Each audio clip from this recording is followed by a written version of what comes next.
दोस्त फेल हो जाए तो दुख होता है, लेकिन अगर टॉप कर जाए तो बहुत ज्यादा दुख होता है। जीएटी ने मुझे बेगुनाह लिखा, 11 साल में एब्सकॉन्डर रहा। 11 साल बाद उन्होंने जीएटी ने, जिसमें 2 एसएसपी, 2 डीएसपी और 1 इंस्पेक्टर था, उन्होंने मुझे बेगुनाह लिखा कि उन्होंने मुझे मौत दिखाई तो मैंने बुखार पे सब्र कर लिया। सर, मैं ये पूछना चाहती हूँ कि आपके अपने ही डिपार्टमेंट के लोगों के साथ पर्सनैलिटी क्लैशेस रहे हैं, इसकी वजह से आपको बड़ा ही तनकीद का निशाना बनाते रहे हैं, ये अब तक तो ये क्लैशेस क्यों पैदा हुए, इसकी क्या वजह है? बच्चे घर में 5 भाई हो ना, 5 भाई और एक टॉप कर जाए या पोजीशन ले ले तो 4 उसके खिलाफ हो जाते हैं। ठीक है, वो एक मिसाल मैं पहले भी देता हूँ कि दोस्त फेल हो जाए तो दुख होता है, लेकिन अगर टॉप कर जाए तो बहुत ज्यादा दुख होता है। तो मैं ये लफ्ज बार बार अच्छा तो नहीं लगता, लेकिन मैं था अपने खानदान का पहला पुलिस अफसर में जो आया, ठीक है, पुलिस में। यहाँ पे माफिया काम कर रहे थे, तो जब अल्लाह ने मुझे पजीराई दी तो उनके नाम मध्यम होने शुरू हो गए। जब उनके नाम मध्यम होने शुरू हो गए बच्चे, तो वो और तो कुछ कर नहीं सकते थे, तो मारने तक तो वो मुझे ले गए थे उस स्टेज तक। तो अल्लाह मुझे सपोर्ट करता रहा, तो वो उनके पास वाहिद हल ये था कि वो मेरे पे झूठे पर्चे देते रहते, जो उन्होंने यहाँ पे कत्ल के कब्जा माफिया जी पर्चे दिए। बच्चे जेएटी बैठी, जेएटी ने मुझे बेगुनाह लिखा, जेएटी ने मुझे बेगुनाह लिखा। 11 साल में एब्सकॉन्डर रहा। 11 साल बाद उन्होंने जेएटी ने, जिसमें 2 एसएसपी, 2 डीएसपी और 1 इंस्पेक्टर था, उन्होंने मुझे बेगुनाह लिखा। ठीक, तो ये दुख की बात नहीं है कि 11 साल आपकी जिंदगी के, आपके सर्विस के खराब हुए, तो 11 साल बाद जाकर उन्होंने आपका जो है वो आपको बेगुनाह साबित किया, तो खुशी हुई थी या दुख हुआ? बच्चे, अभी मैंने आपको मिसाल दी थी कि उन्होंने मुझे मौत दिखाई तो मैंने बुखार पे सब्र कर लिया। मैंने ये सोचा कि चले 11 साल बाद, मुझे तो 111 साल भी नजर नहीं आते थे कि मैं 111 साल बाद, मैं ना बच्चे, मेरा एक वहां पे ना फ्लैट था दुबई में, तो कभी कभी मैं टेरेस पे ना जाके ना तो सूरज देख के ना तो हसरत से कहता था कि कभी मैं अपनी जिंदगी में पाकिस्तान में अपने घर से इस तरह सूरज देखूंगा। तो जिंदगी के ना बहुत अप्स एंड डाउन मैंने देखे हैं। तो चले, मुझे 11 साल बाद इंसाफ मिला या नहीं मिला, मेरी जान छूट गई, मैं इतने में खुश हूँ। बिल्कुल ऐसे है। तो मैं पुलिस में बहुत सारे बहादुर दलेर अफसरान आए, एक अफसर जिनका नाम आपको टॉप ऑफ द लिस्ट लगता हो? बच्चे देखें, आप 11 प्लेयर टीम में खेल रहे होते हैं, 11 के 11 बॉलर तो नहीं होते, 11 के 11 बैट्समैन भी नहीं है। हर बंदा कोई स्पिन बॉलर है, हर बंदे की ना कैटेगरी अलग-अलग है। ठीक है, जैसे वनडे का प्लेयर अलग है, टेस्ट का अलग है और 2020 का अलग है। इस तरह हमारे डिपार्टमेंट में बेशुमार पुलिस अफसर आए और अब भी हैं।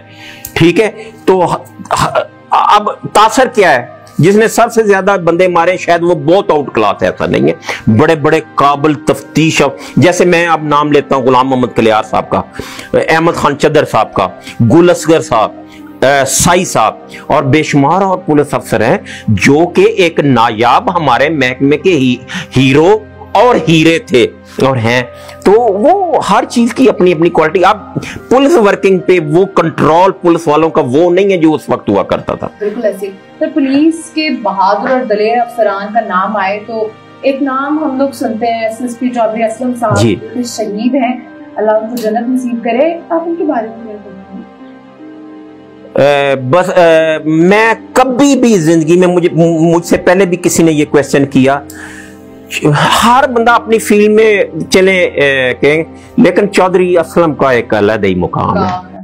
चौधरी असलम का, जैसे बॉक्सिंग में वर्ल्ड चैंपियन बेशुमार है, मोहम्मद अली का एक अलग मुकाम था, टाइसन का एक अलग। चौधरी असलम एक बहुत बड़ा अफसर था, बहुत दलेर अफसर था। अल्लाह उनके घर वालों को सब्र दे, उनके दर्जात बुलंद करे। शहीद किस लिए हुए? पुलिस में काम करते हुए, पुलिस वर्किंग में हुए, हम लोगों के लिए हुए, कराची की पब्लिक के लिए हुए।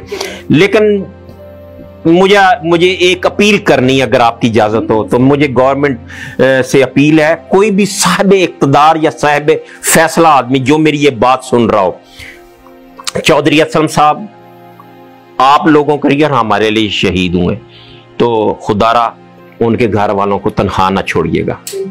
ये तो वाकई मुझे नहीं पता कि उनके घर वालों के क्या मामला हैं, लेकिन खुदारा उनके घर वालों को तनहा ना छोड़िएगा। तनहा नहीं छोड़ना चाहिए, छोड़ना भी नहीं चाहिए। बड़ी बड़ी बात होती है, आप अपनी जिंदगी ऐसे हाथ पे हथेली पे रख के किसी के लिए कुर्बान कर रहे हैं, अपने बच्चों का नहीं सोच रहे हैं। उनके बच्चे कोई भी बंदा अपनी डाउनिंग नहीं करता, वो कहता है मैं तो खुद सुपरस्टार हूं, लेकिन मैंने आपको चौधरी असलम एक अलग शख्सियत थी। ऐसा ही है सर, आपने इतना अरसा जो है जलावतनी में काट दिया है, तो वक्त आपको इमोशनल कर देता है, ये क्या फीलिंग्स होती हैं जब आप सोचते थे कि मैं उधर हूँ, पाकिस्तान नहीं आ सकता, तो वो कैसा होगा?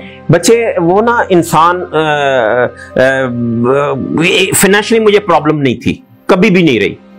मेरे बच्चे विरासती 3 प्लाजे हैं, विरासती मेरे वालिद साहब ने बनाए, उन्होंने इनकम टैक्स में डिक्लेयर किए, मैंने फिर अपना इनकम टैक्स, जब अब मैं फाइलर हूं तो मैंने डिक्लेयर किए। 2006 में 5 और 6 में मेरी इंक्वायरी शुरू हुई नैब की, और 8 में वो क्लोज हुई। ये सब अससाजात मेरे वहां पे डिक्लेयर है, ठीक है। फाइनेंशियली मुझे प्रॉब्लम नहीं थी, जो कि बैरून मुल्क सबसे ज्यादा इशू, सबसे ज्यादा प्रॉब्लम ना फाइनेंशियली होती है बंदे को।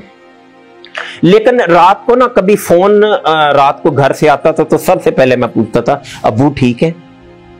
अब ये नहीं कह सकता था कि जिंदा हैं, क्योंकि उम्र के इस हिस्से में थे, वुजू करते उनकी गिरे तो टांग टूट गई। तो सबसे पहले पूछना अबू ठीक है, क्योंकि मुझे होता था खैर ही अल्लाह खैर करे। और बच्चे मेरी बेटी हो, कितनी बेबसी होगी कि अगर मेरे बाप को कुछ हो जाता तो शायद मैं उनका वो सुर जनाजा भी अटेंड ना कर सकता। फिर पूछता था बच्चे ठीक है, छोटे छोटे बच्चे थे। बच्चे जिंदगी में ना इंसान बड़े अजीब से लम्हात से गुजरता है, और इंसान जो उन लम्हात को या उन मुसीबतों को या उन आजमाइशों को भूल जाए, वो इंसान नहीं, वो जानवर है। बिल्कुल ऐसे ही है सर। और सिर्फ टारगेट किलर भी आपको कहा गया जी, कार आप हेड में ही नहीं रखी गई जी। मीडिया ट्रायल्स भी आपके हुए जी, और सिर्फ पाकिस्तान में ही बाहर के ममालिक में भी आप मुख्तलिफ एजेंसियों के सामने पेश हुए। मामला को कैसे फेस किया, कितना मुश्किल? बच्चे मेरे लिए थोड़ी सी प्रॉब्लम ये बनी कि यहाँ पे मुख्तलिफ सियासतदानों ने ना मेरा नाम लिया। जब नाम लिया तो ह्यूमन राइट्स वाले वो एक्टिव हो गए। तो जब वो एक इंक्वायरी वहां पे स्टार्ट हुई, तो इंक्वायरी में उन्होंने मुझसे पूछा कि इतने इस तरह बंदे और ये, मैंने फिर उनको एक रिक्वेस्ट की कि इनका रिकॉर्ड मुझे मुहैया करने की इजाजत दी जाए जी। जब मैंने उनका रिकॉर्ड मुहैया किया, वो मुख्तलिफ, जब आपके पास वो इतनी इखबारात के पलंदे हो ना, तो उनमें से वो चीजें ढूंढनी बड़ी मुश्किल हो जाती हैं। लेकिन जब वो मैंने वो अभी जो अब मैं मुख्तलिफ मुकाबलों का जिक्र करता हूं, तो वो जब कुछ चीजें मैंने उनको प्रोवाइड की, तो जो अच्छे अल्फाज उन्होंने मेरे बारे में इस्तेमाल किए वो मैं जानता हूं। तो वो मुझे फिर आज आपको ना बताता हूं, 99 से लेके आज तक पाकिस्तान का कोई इदारा ऐसा नहीं है जिसने मेरे इनकाउंटर्स पे इंक्वायरी मेरी नहीं की लीगली। अच्छा। हाँ जी, ये नहीं कि कोई खुफिया कार्य है और मुझे मेरे इल्म में नहीं है। मुझे हर डिपार्टमेंट में बुलाया गया, ताकतवर से ताकतवर डिपार्टमेंट एजेंसीज ने बुलाया, मेरी इंक्वायरी हुई। आज तक 99 से लेके आज तक मेरा कोई मशकूक पुलिस मुकाबला नहीं निकला, या कोई ऐसा मुकाबला नहीं निकला जिसमें बेगुनाह या कोई ऐसा बंदा मारा गया हो जो कि डिजर्व नहीं करता था, या उसको मरना नहीं चाहिए था, या मैंने जुल्म किया। तो ये क्रेडिट तो फिर है ना कि जाता है मुझे। बिल्कुल आपको जाता है, और ये बहुत बड़ा क्रेडिट जी। आप जो कि बड़े से बड़ा पुलिस अफसर है, वो चाहता है कि ये मुझे मिले, और आपको मिला है। बच्चे आपकी कता कलामी माफी के देखे, अभी भी मुख्तलिफ सोशल मीडिया पे लगा होता है जाली पुलिस मुकाबलों से शोहरत पाने वाला आबिद बॉक्सर। मेरे पे जाली पुलिस मुकाबले का कोई इल्जाम है ही नहीं। अच्छा। मैं आपके मीडिया पे चैलेंज कर रहा हूं, जाली पुलिस मुकाबलों से शोहरत पाने वाला आबिद बॉक्सर ने ये कर दिया, वो आज से 20 साल पहले ये कर दिया, वो एक ही बात को वो रगड़ा लगाते रहते हैं। ठीक है, मेरे पे जाली पुलिस मुकाबले का कोई पर्चा नहीं है, मेरे पे कोई कंप्लेंट नहीं है। बच्चे मेरी जबानी कंप्लेंट भी कोई नहीं है। ठीक है, अगर आपकी इजाजत हो तो मैं ताहर पेंट्स वाला, ताहर पेंट्स का इनकाउंटर हुआ बदामी बाग ने किया, मैं उस वक्त एसएच फैक्ट्री एरिया था, मेरा सर्कल नहीं था, मेरा डिवीजन नहीं था। ठीक है, मेरा लेना देना भी कोई नहीं था। वो वहां पे इनकाउंटर हुआ, अलग डिवीजन थी। इनकाउंटर होने के बाद सुबह एक प्रोपोगंडा, यहाँ पे वो जो माफिया बैठा हुआ था उसने वारसान के कान में डाला हुआ, अब ये तो आबिद बॉक्सर। आप वो हाई कोर्ट में चले गए, उनके वालिद जो थे वो हाई कोर्ट के वकील थे, उनके जो कुलीग थे उस वक्त जज थे कई, वो हाई कोर्ट चले गए। हाई कोर्ट जाके उन्होंने मेरे पे और उस एसएचओ पे कत्ल का पर्चा करा दिया, पुलिस मुकाबले जाली का नहीं, कत्ल का पर्चा करा दिया। कत्ल का पर्चा होने के बाद मेरी इंक्वायरी शुरू हो गई, यानी कि और उसमें यह साबित हुआ कि हम उसमें गुनाहगार नहीं थे।